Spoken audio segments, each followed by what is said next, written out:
Hello guys, ഇന്ന് നമുക്കൊരു രസം ഉണ്ടാക്കിയാലോ. ഒരു നല്ല വെറൈറ്റിയിലാണ് ഞാൻ ഈ രസം ഉണ്ടാക്കുന്നത്.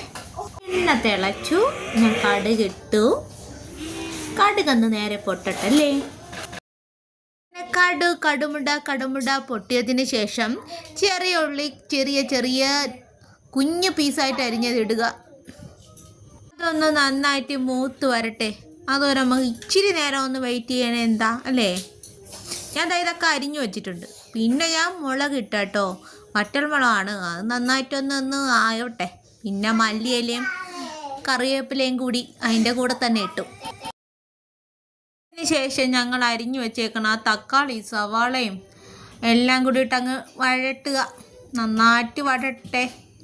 അങ്ങനെ വഴണ്ട് വരുന്ന നമ്മുടെ തക്കാളി, ഉള്ളി, സവാളയും മല്ലിയിലയും എല്ലാം കൂടി ഇഞ്ചിയും വെളുത്തുള്ളിയും ചതച്ച് നമുക്ക് ചേർക്കാം. ഇഞ്ചിയും വെളുത്തുള്ളിയും ഇട്ടപ്പോൾ നല്ല മണമാണ്. എനിക്ക് നാക്കി വെച്ച് തിന്നാൻ തോന്നുന്നു. ഫോണ് വെച്ച് ഇത് ഇളക്കുന്നേക്ക് എൻ്റെ നാക്കിൽ വെള്ളം വന്നു. ഇനിയും കാത്തിരിക്കണമല്ലോ ഒരുപാട് നേരം.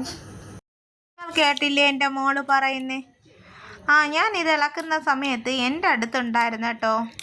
അപ്പോൾ പുള്ളിക്കാരത്തിക്ക് ഇതിൻ്റെയൊക്കെ മണം ഒന്ന് അടിച്ചു തുടങ്ങിയപ്പോൾ തൊട്ടേ എൻ്റെ പറയാ ചോറിടായിരുന്നെന്ന്. മഞ്ഞപ്പൊടി ഇട്ട ഉടനെ ഒന്ന് ഇളക്കി ഞാൻ നന്നായിട്ട് എല്ലായിടത്തും ഒന്ന് ആവട്ടെ. എല്ലാ ഭാഗത്തും എത്തിയാലല്ലേ രുചി വരത്തുള്ളൂ. നിങ്ങൾക്ക് ആവശ്യമായ കണക്കിന് നിങ്ങൾ മഞ്ഞപ്പൊടി ഇടുക. എന്തായാലും ഒരുപാട് കൂടാനും പാടില്ല, എന്നാൽ ഒരുപാട് കുറയാനും പാടില്ല. ആ ഒരു കണക്കിനായിരിക്കണം മഞ്ഞൾപ്പൊടി ഇടേണ്ടത്. അത് ഇട്ടതിന് ശേഷം ഇളക്കുക. പിന്നെ ലേശം മുളക് പൊടി ഇടുക. മുളക് പൊടി ഞാൻ വറുത്തതാണ് കേട്ടോ ഇട്ടത്. വറുത്ത മുളക് പൊടിയും അതിൻ്റെ കൂടെ തന്നെ ചെറിയ മല്ലിപ്പൊടിയും കൂടെ ഇട്ടിട്ടുണ്ട് കേട്ടോ. രണ്ടും കൂടി ഒത്താണ് ഞാൻ പൊടിച്ച് ഇതിൻ്റെ അകത്ത് ഇട്ടേക്കുന്നത്. എന്നിട്ട് എന്തായി നന്നായിട്ട് ഇളക്കി. നിങ്ങളെ നാട്ടിലൊക്കെ രസം ഉണ്ടാക്കുന്നത് ഈ ഒരു രീതിയിലാണോ എന്ന് എനിക്കറിയത്തില്ല കേട്ടോ. പക്ഷേ ഞങ്ങളുടെ നാട്ടിൽ ഇങ്ങനെയാണ് രസം ഉണ്ടാക്കുന്നത്. ഇതിലും വെറൈറ്റി ആയിട്ട് ഒരുപാട് പേര് രസം ഉണ്ടാക്കുന്നുണ്ട്. അതൊക്കെ എങ്ങനെയാണെന്ന് വെച്ചാൽ നിങ്ങളൊന്ന് ഇതിലോട്ട് സെൻഡ് ചെയ്യുക. നിങ്ങളെ കമൻസൊക്കെ ഇതിലൊന്ന് അയക്കുക കേട്ടോ. പിന്നെ എന്താ ഇപ്പോൾ ഏകദേശം അതിൻ്റെ കളർ തന്നെ മാറിയിട്ടുണ്ട്. എന്നിട്ട് നമ്മുടെ മെയിൻ ഇൻഗ്രീഡിയൻസ് ആണ് പുളി അലിയിച്ച വെള്ളം. പുളി ചേർത്ത് ഒരുപാട് നേരം വെള്ളത്തിലിട്ട് പുളി കുതിർത്തതിന് ശേഷമാണ് ഇങ്ങനെ ഒരു കളറിൽ പുളി വരുന്നത്. എന്നിട്ട് അത് പിഴിഞ്ഞ് വേണം ഇതിലോട്ട് ഒഴിക്കാൻ. ഇത് ഒഴിച്ചതിന് ശേഷം നന്നായിട്ട് ഇളക്കുക.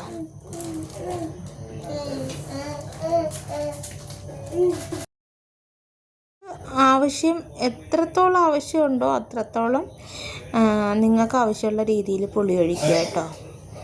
നിങ്ങൾക്ക് എത്രത്തോളം പുളിവെള്ളം ആവശ്യമുണ്ടോ അത്രത്തോളം എടുക്കുക. അത് കഴിഞ്ഞ് നമുക്ക് ഉപ്പിടാം കേട്ടോ. എൻ്റെ അളവ് കയ്യിലാണ് കേട്ടോ. ഞാൻ കൈ കൊണ്ട് എനിക്ക് കണക്കായ രീതിയിലാണ് ഉപ്പിടുന്നത്. നിങ്ങൾക്ക് ആവശ്യാനുസരണം ഉപ്പ് നിങ്ങളുടേതായ രീതിയിൽ ഇട്ടാൽ മതി. ഉപ്പിട്ടതിന് ശേഷം നന്നായിട്ടൊന്ന് ഇളക്കി കൊടുക്കുക. മൊത്തം എല്ലാ ഭാഗത്തും നമുക്ക് ഈ കറിയുടെ എല്ലാ ഭാഗത്തും ഈ ഉപ്പിൻ്റെ അംശം എല്ലായിടത്തും എത്തണം. ആ രീതിയിൽ ഇളക്കുക. മുളകൊക്കെ കിടക്കുന്നുണ്ടോ? ഇത് കഴിഞ്ഞ് നമുക്ക് എണ്ണസ്കായോ ഞാൻ ഉപയോഗിക്കുന്നത്. എണ്ണസ്കായ ആകുമ്പോഴേ ഇത്തിരി ഒന്ന് ഇട്ടാൽ മതി. നല്ല ടേസ്റ്റാണ് കേട്ടോ. ഒത്തിരി ഒന്ന് ഇട്ടാൽ മതി. അതിൻ്റെ ഫ്ലേവർ കറി ഒട്ടത്തിൽ നിൽക്കുകയും ചെയ്യും. ഇത് കഴിക്കുമ്പോൾ തന്നെ നല്ല ടേസ്റ്റാണ്. ഇച്ചിരി ഒന്ന് ഇട്ടാൽ മതി കേട്ടോ എണ്ണസ്കായം. എന്ന് വെച്ചാൽ വേറെ കായങ്ങളൊന്നും അഴിക്കുന്നല്ല കേട്ടോ. എൻ്റെ ഒരു ഇഷ്ടം ഞാൻ പറഞ്ഞതേ ഉള്ളൂ. പിന്നെ എന്താ പറയുക, അമ്മ മണം അടിക്കണങ്ങന്ന്. അയ്യോ മോളെ, എത്തി തിളയ്ക്കാനുണ്ടടാ കണ്ണ. അത് കഴിഞ്ഞിട്ട് നിനക്ക് ഞാൻ എത്തരാം കേട്ടോ. തിളച്ചെടി. തിളച്ചമ്മ അടിപൊളി. ദേ അമ്മ ചോറ് ഇത്തി ഒഴിച്ചു തരോ? അവൾക്ക് ചോറിട്ടുകൊണ്ട് വന്നായിരുന്നു കേട്ടോ. അപ്പോൾ തന്നെ ഞാൻ ഇത്തിരി ഒന്ന് ഒഴിച്ചു കൊടുത്തു. നേരെ ചൊവ്വേ വെന്തില്ല, ഇത്തിരി ഒന്ന് തിളച്ചപ്പോൾ തന്നെ ഒഴിച്ചു കൊടുത്തു. അവൾക്കത് മതി അത്രേ. ഇവിടെ ഇരുന്ന് പറയുന്നുണ്ട് കേട്ടോ, കൊള്ളാം കൊള്ളാമെന്ന്.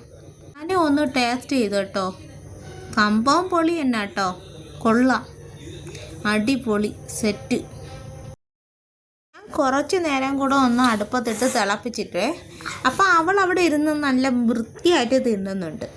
വീണ്ടും വേണമെന്നാണ് പറഞ്ഞത്. പറ്റുമെങ്കിൽ ഒരു ഗ്ലാസ്സിൽ ഒഴിച്ച് താ അമ്മ എന്നാണ് പറയുന്നത്. അടിപൊളിയാ. അങ്ങനെ തുമ്പപ്പൂ ചോറ് വിളമ്പി കേട്ടോ. തുമ്പപ്പൂവിൻ്റെ കളറിലെ ചോറ് കാണാൻ എന്ത് രസം. പച്ച പുല്ല് പോലെ പച്ചപ്പയർ, ചെറുപയർ അങ്ങനെ തോരൻ വെച്ചതും വെച്ചു. പിന്നെ കുറച്ച് വിഴുക്കുണ്ടായിരുന്നു, കത്തിരിക്കയും വെണ്ടയ്ക്കയും സവാളയൊക്കെ ഇട്ട് വെച്ചത്. ഇന്നലത്തെ മീനിൻ്റെ അരപ്പാണ് കേട്ടോ, അതാണ് എനിക്കിഷ്ടം. നല്ല ടേസ്റ്റാണ് കേട്ടോ തിന്നുമ്പോൾ. അതിൻ്റെ കൂടെ കുറച്ച് നമ്മളുണ്ടാക്കിയ രസവും കൂടെ കൂട്ടി തിന്നുമ്പോഴേ ആള് പറയുന്നുണ്ട് കൊള്ളാമെന്ന്. നിങ്ങൾക്ക് ഈ വീഡിയോ ഇഷ്ടപ്പെട്ടെങ്കിൽ ലൈക്ക് ചെയ്യുക, ഷെയർ ചെയ്യുക.